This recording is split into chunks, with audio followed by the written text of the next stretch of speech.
Hello everyone, greetings of the day. मैं रवि तिवारी। आज के सेशन में हम लोग इंडक्शन मशीन्स पे ही बात करेंगे और रोटर सर्क्यूट एनालिसिस की तरफ आगे बढ़ते हैं। हम लोग लास्ट सेशन में हम लोगों ने पावर फ्लो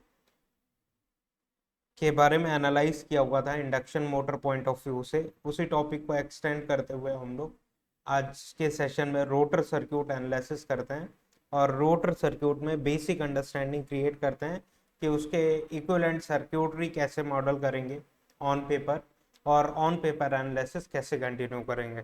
तो इम्पॉर्टेंट सेशन है क्योंकि जितनी भी चीज़ें हैं इंडक्शन मशीन की रोटर सर्किट पे ही डिपेंड करती हैं। स्टेटर आइडेंटिकल होता है सिंक्रोनस मशीन और इंडक्शन मशीन का, केवल और केवल रोटर में डिफरेंसेस होता है। और इंडक्शन मशीन की एनालिसिस का बेस्ट पॉसिबल वे है मैथमेटिकल एनालिसिस, तो उसे में कंटिन्यू करते हैं, राइट। तो ध्यान देने वाली बात यह है, हम लोग गेट एकेडमी के चैनल पे हैं एंड RRBJ 2024 में 7,900 प्लस पोस्ट हैं। एक अच्छी अपॉर्चुनिटी है। गेट एकेडमी का कोर्स CBT 1 एंड CBT 2 777 में अवेलेबल है। और अगर केवल आप CBT 1 के लिए इंटरेस्टेड हैं, 499 में कोर्सेस में एनरोल कर सकते हैं। कोर्स की खास बात यह है कि जिस डेट पे आप एनरोल करते हैं उसे सेम डेट पे सारे के सारे सब्जेक्ट्स आपको प्रोवाइड कर दिए जाएंगे। आपको किसी भी तरीके का कोई वेट करने की ज़रूरत नहीं है। जैसे कि CBT 1 का एग्जामिनेशन डेट रिलीज हो चुका है, बहुत ही जल्द कंडक्ट कराया जाने वाला है। दिसंबर में डेट रिलीज हो चुका है, तो टाइम बहुत कम बचा हुआ है। तो इसीलिए आपको जितने भी सब्जेक्ट्स हैं जो कि RRB जेई के ऑफिशियल सिलेबस में मेंशन है, जितने भी सब्जेक्ट, वो सारे के सारे सब्जेक्ट्स आपको इमीडिएट बेसिस पे, अगर आप जैसे ही इनरोल करते हैं, आपको प्रोवाइड कर दिए जाएंगे, जिससे आप अपनी स्टडी को अपने अकॉर्डिंग प्लान कर सकें और एक अच्छे परफॉर्मेंस को पा सके, राइट। तो इसलिए गेट एकेडमी का कोर्स इंपॉर्टेंट है। गेट एकेडमी में गेट एस्पिरेंट्स जो हैं गेट 2025 के लिए प्रिपेयर कर रहे हैं, कोर्स प्राइस 2222 रुपीज़ में आप एनरोल कर सकते हैं। 26 एंड 27 की रेस्पेक्टिव कोर्स प्राइजेस आपके स्क्रीन के सामने हैं। और अगर आप गेट 2026 के कोर्सेस में या फिर गेट 27 के कोर्सेस में एनरोल करते हैं, दोनों में से कोई एक या फिर दोनों में नीड नहीं है। अगर आप 27 के लिए प्रिपेयर कर रहे हैं तो ये वाला कोर्स एनरोल करिए, 26 के लिए इस कोर्स को एनरोल कर सकते हैं, जिसकी कोर्स प्राइस आपके स्क्रीन के सामने है। तो 26 एंड 27 के एस्पिरेंट्स को आपको free of cost GATE academy की तरफ से smart course and dopamine course free of cost आपको प्रोवाइड किया जाएगा। उसके लिए कोई एक्स्ट्रा चार्ज नहीं आपको पे करना पड़ेगा, राइट। गेट एकेडमी के कुछ और भी कोर्सेस हैं, जैसे कि RRB जेई, SSC जेई 777 में, कैंपस रिक्रूटमेंट ट्रेनिंग प्रोग्राम 777 में, ऑल स्टेट AE/JEE एग्जामिनेशन 777 में, smart course and dopamine 555 combo 999 में, ESC नॉन टेक्निकल 777 में। गेट के subject wise and combo courses भी अवेलेबल हैं, जैसे कि आपको केवल नेटवर्क में इंटरेस्ट है या पावर सिस्टम में इंटरेस्ट है या मशीन्स में इंटरेस्ट है या फिर पावर इलेक्ट्रॉनिक्स में इंटरेस्ट है, एनालॉग इलेक्ट्रॉनिक्स में इंटरेस्ट है या फिर कंट्रोल सिस्टम में इंटरेस्ट है या सिग्नल सिस्टम में इंटरेस्ट है, मैथ्स में इंटरेस्ट है, तो आप इंडिविजुअल बेसिस पे इन कोर्सेस में, और भी कई सारे सब्जेक्ट्स हैं जैसे कि माइक्रो प्रोसेसेस एंड तो आप इंडिविजुअल बेसिस पे भी कोर्सेस में एनरोल कर सकते हैं। या फिर कोई कॉम्बिनेशन आपको चूज करना है कि सपोज करिए इन 3 सब्जेक्ट्स का कॉम्बिनेशन चाहिए आपको, तो इस तरीके से कॉम्बिनेशन और इंडिविजुअल कोर्सेज भी अवेलेबल हैं। उसके लिए आपको गेट एकेडमी की ऑफिशियल वेबसाइट विजिट करनी होगी। गेट एकेडमी में online test series for GATE 2025 के लिए टॉपिक वाइज टेस्ट इसमें 28 हैं, electrical engineering. Subject wise basic level के टेस्ट 12 हैं, सब्जेक्ट वाइज एडवांस लेवल के टेस्ट 12 हैं एंड मल्टीपल सब्जेक्ट टेस्ट 14 हैं। Full length mock for GATE 10 test available हैं। टोटल नंबर ऑफ टेस्ट 76 है। इन 76 टेस्ट के साथ अगर आपने प्रिपरेशन को आप बूस्ट करते हैं तो आप अपने रैंक को और भी ज़्यादा एनहांस कर सकते हैं। और इस टेस्ट सीरीज़ की खास बात यह है कि ऑल इंडिया लेवल पे आपने प्रिपरेशन को आपको जज करने का मौका मिलेगा, क्योंकि AIR 1, AIR 2, AIR 5 या AIR 10 जो आ रहे हैं, उनके साथ अपने रिजल्ट्स को एनालाइज करने का मौका मिलेगा। उनकी एक्यूरेसी क्या थी, आपकी एक्यूरेसी क्या आ रही है, उन्होंने कितने नंबर ऑफ क्वेश्चंस अटेम्प्ट किए, आपने कितने नंबर ऑफ क्वेश्चंस अटेम्प्ट किए, और फिर टेस्ट देने के बाद चीज़ों को फिर से क्वेश्चंस की तरफ आप क्वेश्चंस को एनालाइज करिए, कौन कौन से टॉपिक से क्वेश्चंस आपसे छूट रहे हैं, सिली मिस्टेक्स कौन कौन से हो रहे हैं, धीरे धीरे इन सारी चीज़ों को रेक्टिफाई करके आप बेस्ट परफॉर्मेंस तक पहुंच सकते हैं और गेट 2025 में एक अच्छा परफॉर्मेंस दे सकते हैं, राइट। गेट के लिए जनरल एप्टीट्यूड की ई बुक है जिसका क्यूआर कोड आपके स्क्रीन के सामने है। इस क्यूआर कोड को अगर आप स्कैन करते हैं तो एप्टीट्यूड ई बुक तक आप पहुंच जाएंगे, जिसमें topic wise previous year 15 year GATE years के GATE question with detail solution available हैं, जिसमें numerical ability, logical reasoning, verbal ability, special aptitude, total number of pages 521 है, और one and only one solution आपको जनरल एप्टीट्यूड प्रिपेयर करने के लिए gate academy की ये बुक प्रोवाइड कर रही है। आपको ई बुक है, आप कहीं पे भी एक्सेस कर सकते हैं इस ई बुक को, और एप्टीट्यूड के लिए one and only one solution है, आपको और किसी कंटेंट को वॉच करने की ज़रूरत नहीं है, एप्टीट्यूड के लिए सफिशिएंट बुक है ये, राइट। कोई एक्स्ट्रा एफर्ट आपको देने की जरूरत नहीं, क्योंकि प्रीवियस ईयर 15 ईयर्स के GATE questions with detail solution available है with some example questions also. तो लास्ट सेशन में हम लोगों ने स्लिप का कॉन्सेप्ट देखा एंड पावर फ्लो की एनालिसिस किया। आज के सेशन में हम लोग रोटर सर्क्यूट एनालिसिस की तरफ आगे बढ़ते हैं, राइट। तो जैसे कि आपको ये आउटर पार्ट देखने के लिए मिल रहा है, this is the part of stator, stator का पार्ट है ये, इसको हम लोग कहते हैं स्टेटर, जो कि मल्टीपल टाइम रिपीट किया जा चुका है। And this is bull eye. Bull eye क्या है? हुकिंग काइंड ऑफ फिनोमिना है, जो कि क्रेन वगैरह के थ्रू आपकी मशीन को एक जगह से दूसरी जगह लिफ्ट करके प्लेस करने का काम करेगा, राइट। हुकिंग फिनोमिना है। और ये स्टेटर में स्टेटर कंडक्टर्स अवेलेबल हैं। स्टेटर स्टेशनरी होता है, जो कि अर्थ के साथ रिवेटेड रहेगा। स्टेटर कंडक्टर्स भी स्टेशनरी रहेंगे, किसी भी तरीके का कोई मूवमेंट नहीं। और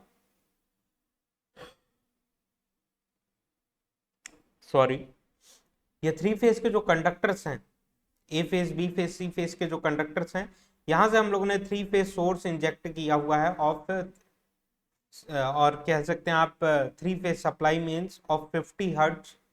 इन India it is fix 50 hertz, और in other countries 60 hertz, 40 hertz, ऐसे करके वेरी करता रहता है।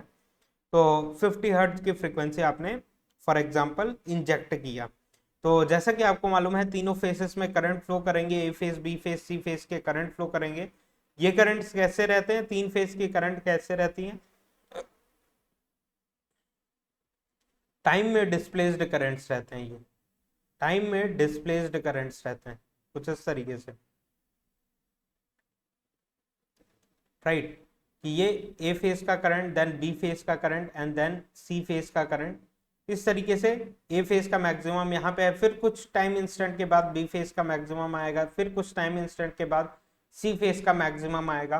तो इस तरीके से टाइम में डिस्प्लेस्ड करंट अगर स्पेस में डिस्प्लेस्ड वाइंडिंग्स में फ्लो करता है तो रोटेटिंग मैग्नेटिक फील्ड क्रिएट करता है, जो कि कॉन्सेप्ट ऑलरेडी हम लोगों ने डिस्कस कर लिया हुआ है, राइट। आरएमएफ से आप लोग परिचित होंगे ही। तो ये रोटेटिंग मैग्नेटिक फील्ड के पोल्स है। ये कहाँ पे क्रिएट हो रहे हैं? स्टेटर में। तो रोटेटिंग मैग्नेटिक फील्ड के जो पोल्स हैं, देखिए स्टेटर स्टेशनरी है, स्टेटर कंडक्टर से स्टेशनरी है, और थ्री फेज की वाइंडिंग ऑफ स्टेटर में आपने थ्री फेज का टाइम डिस्प्लेस्ड करंट जब सर्कुलेट किया तो रिजल्टेंट रोटेटिंग मैग्नेटिक फील्ड का फॉर्मेशन होगा, जो कि स्पेस में किसी पर्टिकुलर डायरेक्शन में रन करेंगी। किस डायरेक्शन में रन करेंगी वो इंजेक्टेड फेज सीक्वेंस पर डिपेंड करेगा। अगर आपने A B C phase sequence का करंट इंजेक्ट किया हुआ है तो ये एन और एस पोल्स का जो रोटेशन होगा कुछ इस डायरेक्शन में होगा कि ये पहले एन पोल यहाँ पे ए फेज पे पहुंचे, एंड देन रोटेट होके बी फेज पे पहुंचे, देन रोटेट होके सी फेज पे पहुंचे। मतलब डायरेक्शन ऑफ रोटेशन इस डायरेक्शन में होगा। वहीं करंट आप रिवर्स कर देते, अगर करंट का फेज सीक्वेंस ए सी बी रखते तो ये पहले ए पे पहुंचती, देन सी पे पहुंचती, देन बी पे पहुंचती। तो इस तरीके से डायरेक्शन ऑफ रोटेशन आरएमएफ का कौन डिसाइड करता है? इंजेक्टेड करंट का जो डायरेक्शन, सॉरी, फेज सीक्वेंस है, राइट। तो एन और एस पोल्स क्रिएट हुए, ये किस स्पीड से रन करेंगे? ओमेगा एस स्पीड से। ओमेगा एस स्पीड कैसे कैलकुलेट करते हैं, 120f/p। तो 120 क्या है, कांस्टेंट है। फ्रीक्वेंसी कितना इंजेक्ट किया हुआ है आपने करंट्स का, 50 hertz. And number of poles कितने हैं, सपोज करिए 2 पोल्स के लिए आपने मशीन को डिजाइन किया हुआ है, तो ओमेगा एस कितना आ गया, 3000 आरपीएम। 3000 आरपीएम के साथ ये ए बी सी के डायरेक्शन में रन करेंगी, कुछ इस डायरेक्शन में, राइट। तो स्टेट रोटर में रोटर कंडक्टर्स रखे हुए हैं, और सपोज करिए ये रोटर कंडक्टर रखा हुआ है। इनिशियली रोटर रोटेट कर रहा है क्या, रोटर के पास कोई भी एनर्जी अवेलेबल नहीं है, तो वो रोटेट नहीं करेगा।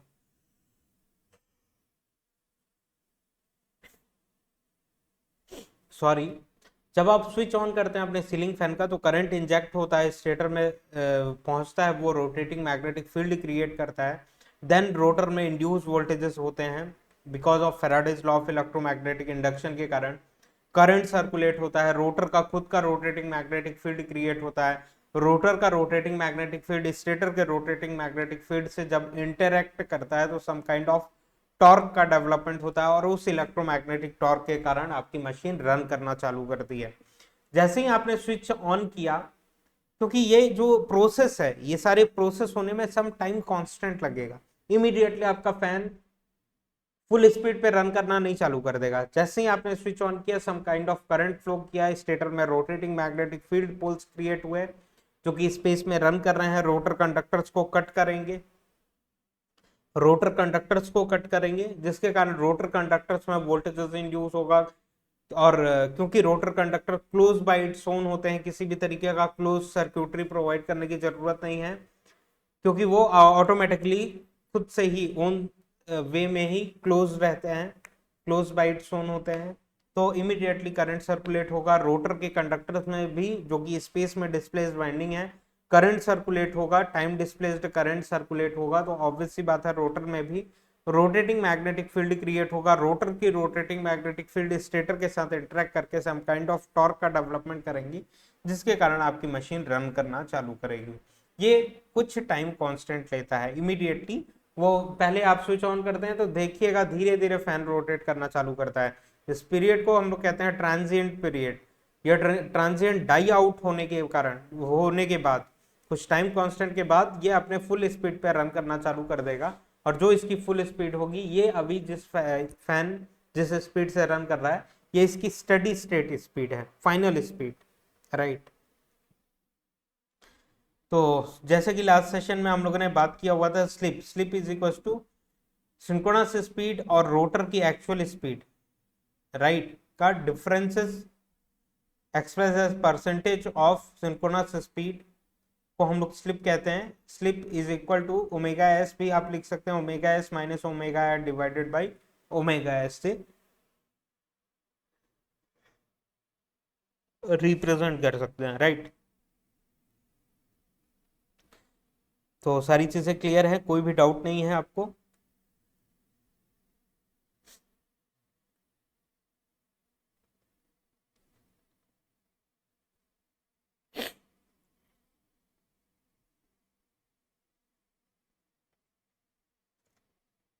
तो ये सारी स्टोरी आपको क्लियर है रोटर सर्क्यूटरी की।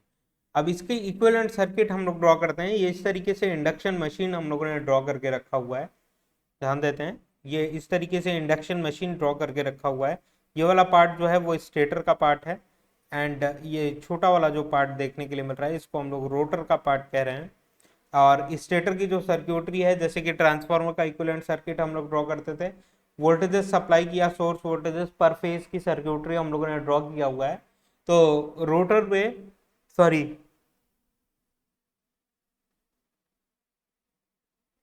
स्टेटर वाइंडिंग का रेजिस्टेंस, लीकेज रिएक्टेंस, और स्टेटर कोर लॉस, क्योंकि रोटर कोर लॉस तो हम लोग कंसिडर नहीं करते हैं, नेग्लेक्ट कर देते हैं, बिकॉज रनिंग के टाइम पे रोटर की जो फ्रीक्वेंसी होती है F R is equal to slip times of F S होती है। रनिंग के टाइम पे जब मशीन रन करेगी, एन आर की वैल्यू इंक्रीज होगी, स्लिप की वैल्यू बहुत ज़्यादा कम होगी। और जब स्लिप की वैल्यू कम होगी, तो रोटर फ्रीक्वेंसी की वैल्यू कम हो जाएगी।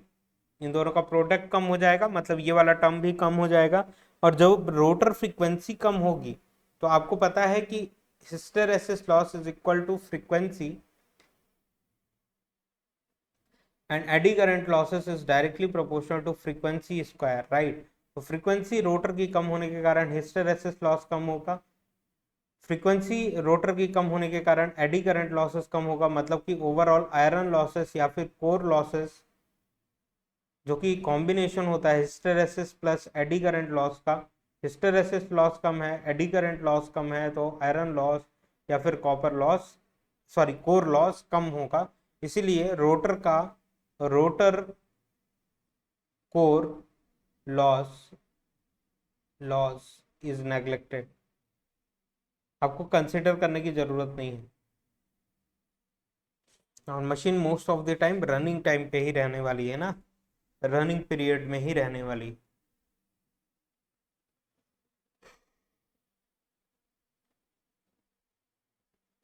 तो आई नॉट के दो कंपोनेंट होते हैं, जैसे कि ट्रांसफार्मर में हम लोगों ने लर्न किया हुआ था, आई सी एंड आई म्यू, या फिर आई नॉट, इसको हम लोग कह सकते हैं I mu and I c and I mu, I naught के दो कंपोनेंट होते हैं। और सिमिलरली रोटर को अगर हम लोगों को रिप्रेजेंट करना है तो लास्ट क्लास में हम लोगों ने देखा हुआ था, रोटर की जो सर्क्यूटरी है, रोटर रेजिस्टेंस कुछ इस तरीके से होगा, और रोटर का जो लीकेज रिएक्टेंस रहता है वो स्लिप पे डिपेंड करता है। आपने देखा था लास्ट सेशन में x2 dash is equal to slip times of x2 लिखते हैं हम लोग, और E2 dash at running time is equal to slip times of E2 लिखते हैं। एंड ये कैसा है, शॉर्ट सर्क्यूटेड है, जो कि क्लोज बाइट जोन को रिप्रेजेंट कर रहा है। एल्यूमिनियम और कॉपर बार्स जो हैं बोथ हैंड से शॉर्ट सर्क्यूटेड होते हैं, इस तरीके से शॉर्ट सर्क्यूटेड होते हैं। लास्ट सेशन में बात किया हुआ था इसके बारे में।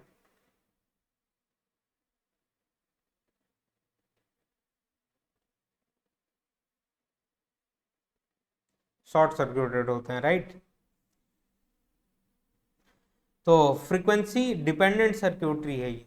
यहाँ पे क्या है देखिएगा, यहाँ पे इस तरफ का वोल्टेज क्या है, यहाँ का इसके अक्रॉस का वोल्टेज क्या होगा, स्टेटर बैक ईएमएफ E1 देखने के लिए मिलेगा, और यहाँ का जो वोल्टेज है वो E2 देखने के लिए मिल रहा है, स्लिप टाइम्स ऑफ E2। तो ये मतलब फ्रीक्वेंसी या फिर स्पीड पे डिपेंड कर रहा है ना, तो इसको हम लोग फ्रीक्वेंसी इंडिपेंडेंट सर्क्यूटरी बनाते हैं। देखिए रोटर की सर्क्यूटरी को यहीं पे हम लोगों ने ड्रॉ किया, तो ये slip times of E2 induce voltages ये वाला, और ये R2 यहाँ पे हम लोगों ने लिख दिया, और क्या है, स्लिप टाइम्स ऑफ x2 है, स्लिप टाइम्स ऑफ x2 को यहाँ पे लिख दिया। इस तरीके की रोटर की सर्क्यूटरी आपको ऑब्जर्व हो रही है। अब इसको सिंप्लीफाई करते हैं कि सभी चीजों में स्लिप से डिवाइड कर देते हैं, स्लिप चीज से डिवाइड कर देते हैं। तो ये देखिए s और s कैंसिल आउट हो गया, यहाँ पे E2 बच गया और यहाँ पे x2 बच गया। अब देखिएगा कि स्टेटर में कहीं पे भी स्लिप था नहीं, रोटर के साइड में वोल्टेजेस में स्लिप था, तो इसको हम लोगों ने स्लिप इंडिपेंडेंट बना दिया, राइट। फ्रीक्वेंसी इंडिपेंडेंट सर्क्यूटरी में कन्वर्ट कर दिया, जिसके कारण इस तरफ के पैरामीटर्स को प्राइमरी साइड में रेफर किया जा सके इजीली। जैसे कि हम लोग ट्रांसफार्मर में करते थे कि सेकेंडरी साइड लोड साइड के पैरामीटर को सोर्स साइड में, सोर्स साइड के पैरामीटर को लोड साइड में इजीली ट्रांसफर कर सकते थे हम लोग, इजंट इट।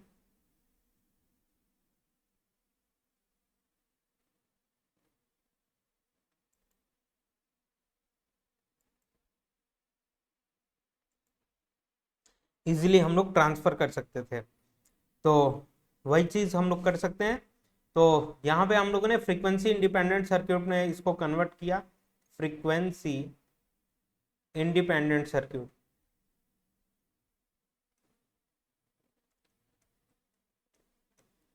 तो ये आपको ऑब्जर्व हो रहा है। अब इसमें हम लोग ने सम एडजस्टमेंट किया कि +R2 और -R2 ऐड और सब्सट्रैक्ट किया, तो R2 तो कैंसिल हो जाएंगे, सर्किट एज इट इज रहेगी, कोई डिफरेंसेस नहीं होगा। तो इसको और भी ज़्यादा स्ट्रक्चर्ड वे में फॉर्म करने के लिए +R2 और -R2 से एडजस्ट किया हम लोगों ने। तो अब जो है सर्क्यूटरी कुछ इस तरीके से आपको दिखेगी कि यहाँ पे E2 है, यहाँ पे x2 है, x2, और ये R2 एक पॉजिटिव वाला जो R2 है उसको यहाँ पे लिख दिया हम लोगों ने। तो यहाँ पे क्या बच गया, यहाँ पे बच गया आपका R2 by S minus R2। तो R2 अगर हम लोग कॉमन ले लेते हैं तो यहाँ पे 1 - s 1/s बचा, 1/s बचा और यहाँ पे -1 बचा, राइट। तो इसको फर्दर सिंप्लीफाई करते हैं तो इस तरीके से एक्सप्रेशन मिलेगा। इसका एलसीएम s आ गया, यहाँ पे 1 और इसके डिनोमिनेटर में s 1 टाइम में आ जाएगा, तो 1 से मल्टीप्लाई किए 1 ही होगा और यहाँ पे s आ जाएगा, right. Numerator 1 - s/s simplified manner में आ गया। ये रेजिस्टेंस जो है वो वेरिएबल रेजिस्टेंस है। वेरिएबल रेजिस्टेंस होने का क्या मतलब है कि लोड के अकॉर्डिंग ये रेजिस्टेंस चेंज करेगा, राइट।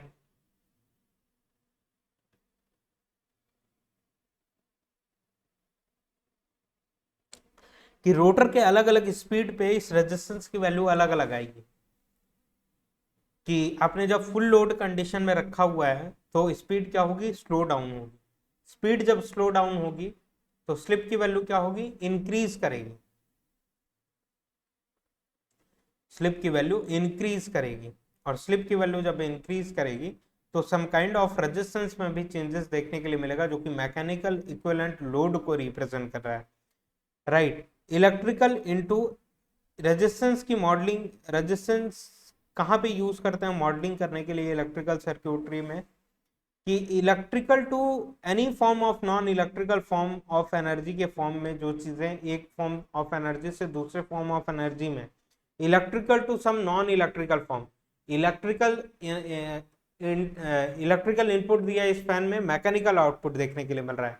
इस फैन को किस चीज से मॉडल करेंगे हम लोग, रेजिस्टेंस से मॉडल करेंगे। या फिर आपका इनकैंडेसेंट लैंप है, उसमें इलेक्ट्रिकल एनर्जी दिया तो लाइट एनर्जी के फॉर्म में निकल रहा है, उसको किससे मॉडल करेंगे, रेजिस्टेंस से मॉडल करेंगे। या फिर वाटर हीटर है आपके घर का, इलेक्ट्रिकल एनर्जी दिया, some kind of heat generate कर रहा है जिससे हीट एनर्जी के फॉर्म में कन्वर्ट कर रहा है इलेक्ट्रिकल एनर्जी को, तो उसको भी हम लोग इलेक्ट्रिकल इंजीनियरिंग के कौन से पैरामीटर से मॉडल करेंगे, रेजिस्टेंस से मॉडल करेंगे। सिमिलरली इंडक्शन मोटर में इलेक्ट्रिकल एनर्जी दिया, मैकेनिकल आउटपुट आपको देखने के लिए मिल रहा है, तो उसको भी किससे मॉडल करेंगे, रेजिस्टेंस से मॉडल करेंगे। तो रेजिस्टेंस इलेक्ट्रिकल इंजीनियरिंग में एक ऐसा एलिमेंट है जो कि अगर इलेक्ट्रिकल एनर्जी दें रेजिस्टेंस में तो some non electrical form of output वो प्रोवाइड करता है, तो वैसे चीजों को हम लोग रेजिस्टेंस से मॉडल करते हैं, राइट। अब ध्यान देने वाली बात यह है कि rotor copper loss, rotor resistance, rotor leakage reactance, तो रोटर कॉपर लॉस क्या हो जाएगा, I2 स्क्वायर, यहाँ पे करंट जो फ्लो कर रहा है इसको नेमिंग किया हुआ है I2 square R2, I2 square R2 से हम लोग चीजों को रिप्रेजेंट करेंगे, राइट। इसको हम लोग कहते हैं रोटर कॉपर लॉस। और लास्ट सेशन में पावर फ्लो के बारे में बात किया हुआ था कि रोटर का जो इनपुट है वही स्टेटर आउटपुट होगा,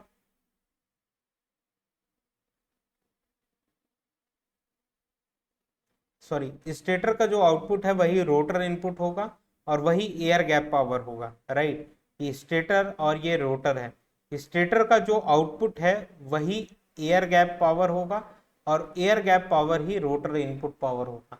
तीनों चीजों में कोई भी डिफरेंसेस नहीं है, stator output, rotor power input और एयर गैप पावर, तीनों की तीनों चीजें सेम है।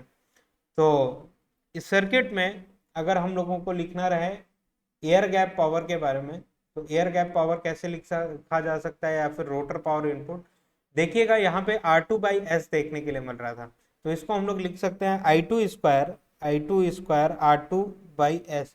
पावर को रेजिस्टेंस से ही मल्टीप्लाई करके लिखा जाता है ना, एक्टिव पावर को। तो resistance sorry rotor power input क्या होगा, रोटर पावर इनपुट, ये पूरी की पूरी रोटर सर्क्यूटरी है जिसमें रोटर पावर इनपुट क्या होगा, या फिर एयर गैप पावर या स्टेटर आउटपुट पावर क्या होगा, तीनों चीजें सेम होंगी और जो कि होगा I2 स्क्वायर R2/S। अब इसको फर्दर ब्रेक किया और ये इस तरीके से सर्क्यूटरी हम लोगों को मिली। अब रोटर कॉपर लॉस अगर लिखना रहता तो क्या लिखते हैं हम लोग, रोटर कॉपर लॉस लिखने के लिए I2 स्क्वायर R2 लिखते हैं, I2 स्क्वायर R2 लिखते हैं। यहाँ पे एयर गैप पावर क्या है, PG की वैल्यू क्या है, I2 स्क्वायर R2/S, और यहाँ पे क्या है, rotor power input, sorry rotor copper loss I2 square R2, तो इसको I2 स्क्वायर R2 को हम लोग क्या लिख सकते हैं, स्लिप टाइम्स ऑफ PG लिख सकते हैं। रोटर कॉपर लॉस को हम लोग स्लिप टाइम्स ऑफ PG लिख सकते हैं, स्लिप टाइम्स ऑफ PG लिख दिया हम लोगों ने, right.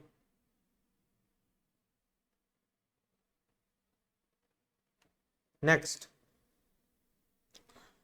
Mechanical developed power, mechanical equivalent और डेवलप्ड पावर अगर लिखना रहे हम लोगों को, तो ये वाला रेजिस्टेंस जो है वो मैकेनिकल इक्विवेलेंट डेवलप्ड पावर को रिप्रेजेंट कर रहा है।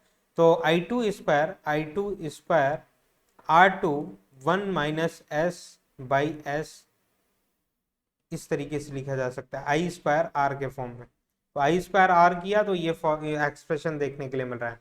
अब I2 square R2 by S, I2 square R2 by S क्या होता है, PG होता है।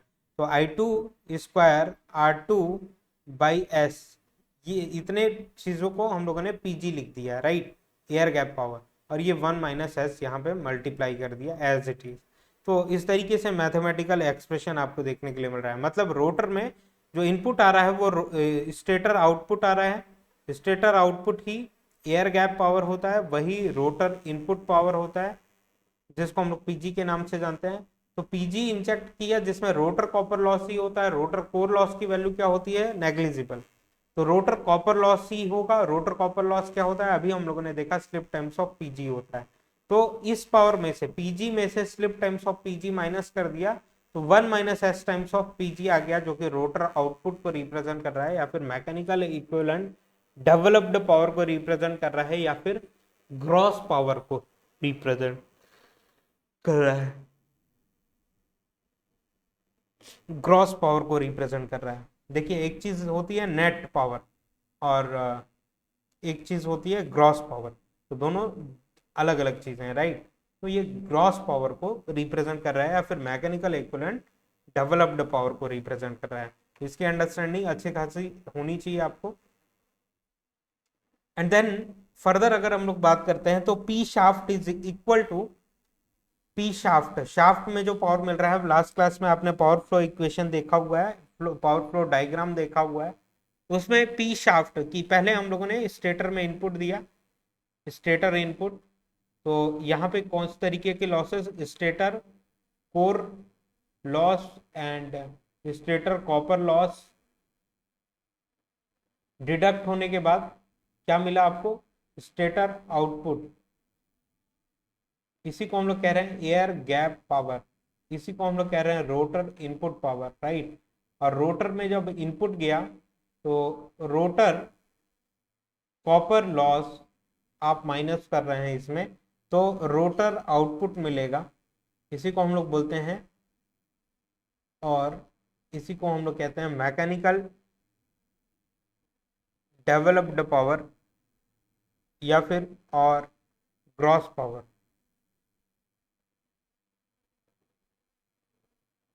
अब इसमें फ्रिक्शन एंड विंडेज माइनस करते हैं, सब्सट्रैक्ट करते हैं, तब जाके आपको शाफ्ट आउटपुट मिलेगा, शाफ्ट का जो पावर है वो देखने के लिए मिलेगा, क्योंकि एक्चुअल नेट पावर आउटपुट आपको देखने के लिए मिलेगा, राइट।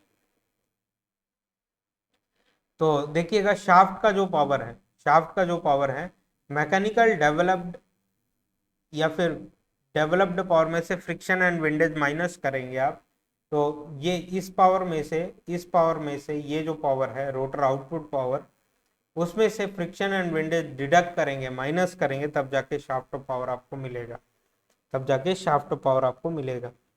तो शाफ्ट पावर को कैसे रिप्रेजेंट किया जा सकता है,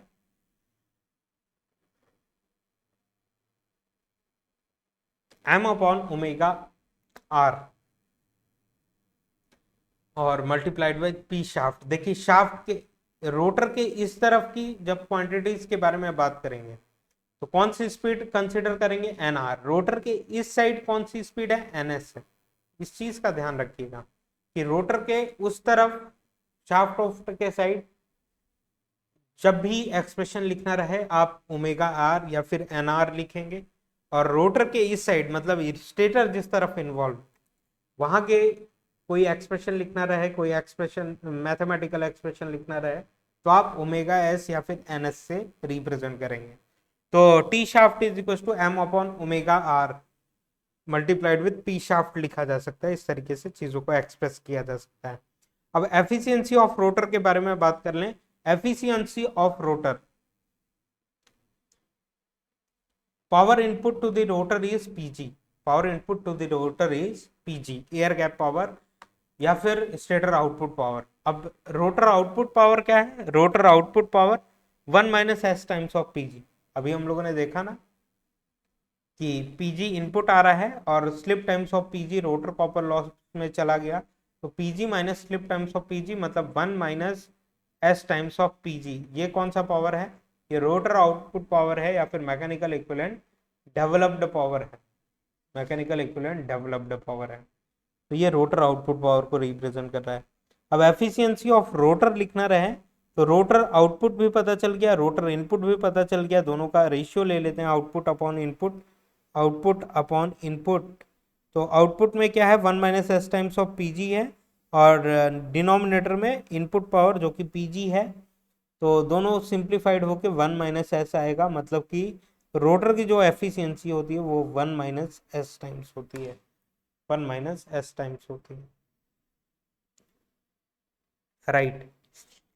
इंक्लूडिंग स्टेटर, जब रोटर की ही एफिशिएंसी 1 माइनस एस है तो इंक्लूडिंग स्टेटर, स्टेटर के साथ कंसिडर करें तो ये तो 1 माइनस एस से कम देखने के लिए मिलेगा, 1 माइनस एस से भी कम देखने के लिए मिलेगा, राइट।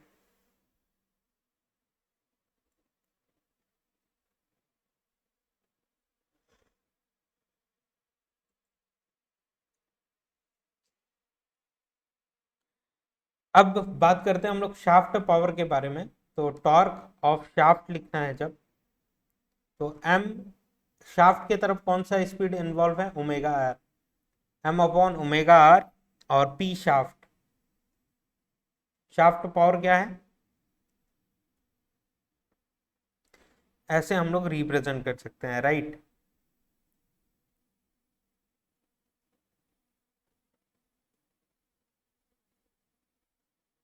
या फिर टॉर्क डेवलप्ड लिखना है तो एम अपॉन ओमेगा आर और ये पी डेवलप्ड को रिप्रेजेंट करेगा।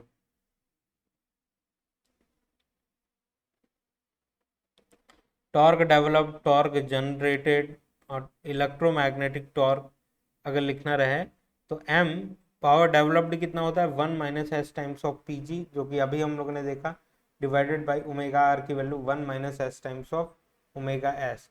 1 minus s 1 minus s cancel, तो torque developed is equal to m और P G upon omega s, m P G upon omega s के फॉर्म में एक्सप्रेशन आ गया। तो this is the torque developed equation, torque developed equation,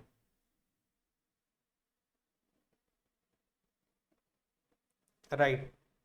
ये क्या है? Torque developed equation. अब और भी कुछ चीजों के बारे में बात करते हैं, जैसे कि मैक्सिमम टॉर्क, जैसे कि मैक्सिमम टॉर्क।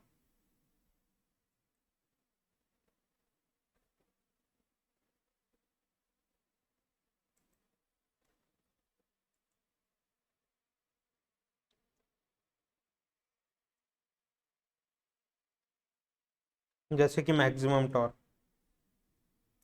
तो मैक्सिमम टॉर्क कैसे आइडेंटिफाई करेंगे हम लोग? देखिए इस तरीके से रोटर सर्क्यूटरी है, सिंपल सी सर्क्यूटरी आपकी कैसी थी? ये था SE2 और ये था रिएक्टेंस X2 और ये करंट फ्लो कर रहा था I2 और यहाँ पे रेजिस्टेंस था R2। तो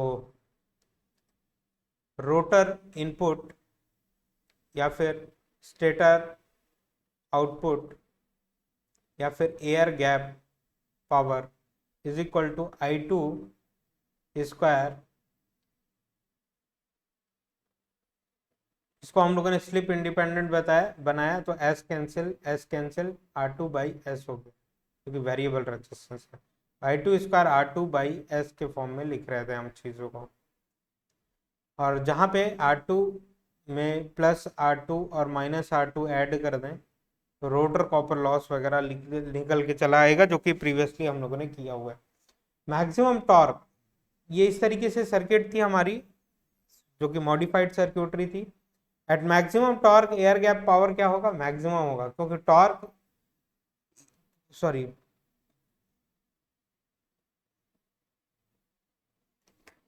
टॉर्क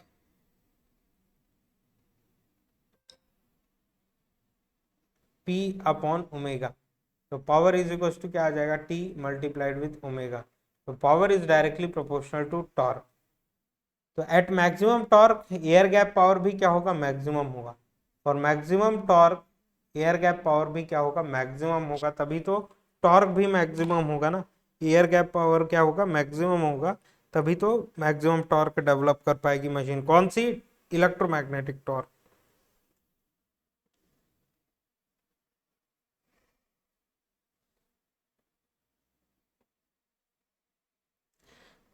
तो power input to the rotor circuitry क्या थी, पीजी थी। मैक्सिमम पावर ट्रांसफर थ्योरम कहता है कि मैक्सिमम पावर फ्लो कराने के लिए R2/S का मैग्नीट्यूड x2 के बराबर होना चाहिए, तो R2/S का मैग्नीट्यूड x2 के बराबर होना चाहिए, एंड स्लिप, देखिए ये मैक्सिमम टॉर्क का कंडीशन है ना, मैक्सिमम पावर या फिर मैक्सिमम टॉर्क का कंडीशन है, तो यहाँ पे जो स्लिप लिखा हुआ है हम लोगों ने, ये क्या हो जाएगा, स्लिप एट विच मैक्सिमम टॉर्क अकर, SMT से रिप्रेजेंट किया हुआ है, तो SMT is equal to R2/X2 लिखा जा सकता है, where SMT is slip at which maximum torque occurs, slip at which maximum torque occurs। Then complete model of induction motor के बारे में बात कर लेते हैं। कंप्लीट मॉडल कैसा हो जाएगा, R1 X1 R0 X0, और ये I0 फ्लो कर रहा है, यहाँ पे आई म्यू, सॉरी IC, और यहाँ पे आई म्यू फ्लो करे, और यहाँ पे सोर्स वोल्टेज, ये करंट फ्लो करता हुआ आ रहा है, दिस करंट इज I1।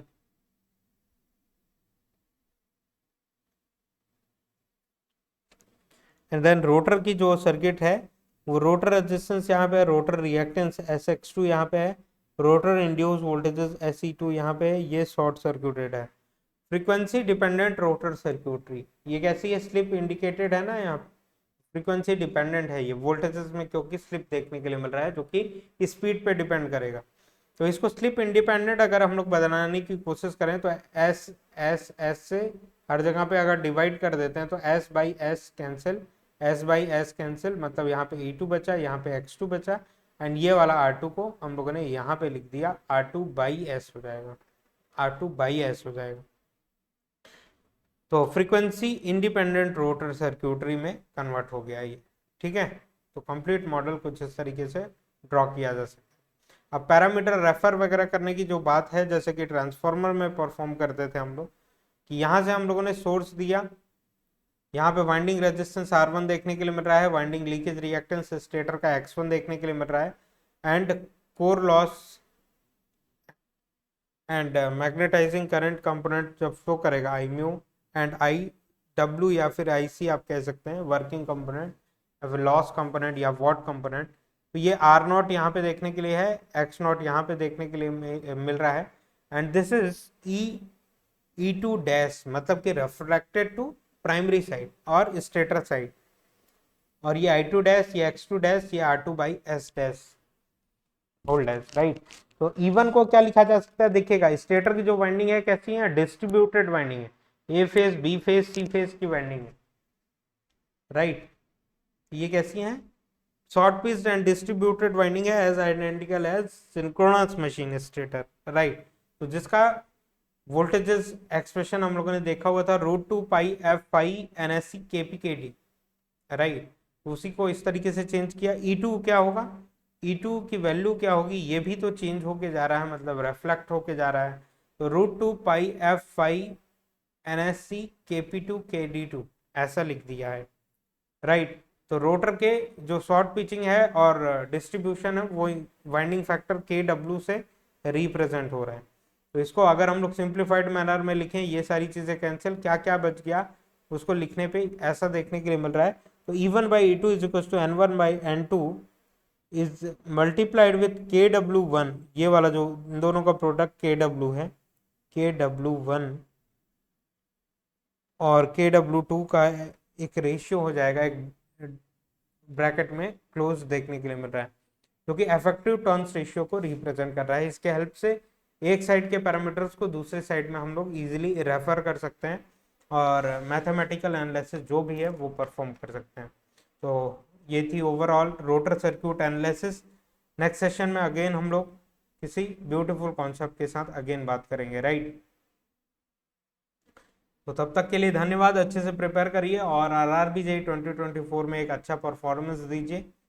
तो आज का डिस्कशन इतना ही। लास्ट सेशन में हम लोगों ने कॉन्सेप्ट ऑफ स्लिप और induction motor, how induction motor start, ये सारी चीज़ों के बारे में बात किया। आज के सेशन में, लास्ट सेशन में पावर फ्लो के बारे में अभी बात किया हुआ था induction motor point of view से। आज के सेशन में हम लोगों ने पूरी की पूरी मैथमेटिकल एनालिसिस जो कि रोटर की होती है वो एनालिसिस किया और ओवरऑल अंडरस्टैंडिंग बिल्डअप किया। Thank you very much. Next session में अगेन हम लोग मिलते हैं ब्यूटीफुल कॉन्सेप्ट के साथ। अगर कोई डाउट आता है आप कमेंट बॉक्स में अपने डाउट्स क्लियर कर सकते हैं। Thank you very very, all the best.